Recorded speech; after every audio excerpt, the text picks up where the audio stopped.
Bhojpuri industry के superstar Pawan Singh एक बार फिर पर्दे पर धमाल मचाने के लिए आ गए हैं। पवन सिंह ने हरियाणा की डांसिंग क्वीन सपना चौधरी के साथ साल का दूसरा बड़ा धमाका किया है। अपने लेटेस्ट गाने लहंगा लहक जाए में पवन सिंह सपना के साथ ठुमके लगाते हुए नजर आ रहे हैं, जिसे दर्शकों ने काफी पसंद किया।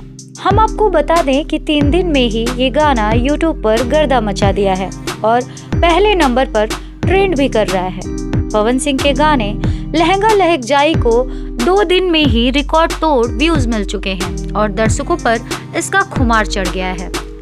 VYRL भोजपुरी के चैनल पर रिलीज किए गए इस गाने को अभी तक 12 मिलियन से भी ज्यादा व्यूज मिल चुके हैं। वहीं गाना यूट्यूब पर पहले नंबर पर ट्रेंड भी कर रहा है। गाने में सपना चौधरी और पवन सिंह अपने लटके झटके से फैंस को दीवाना बना रहे हैं।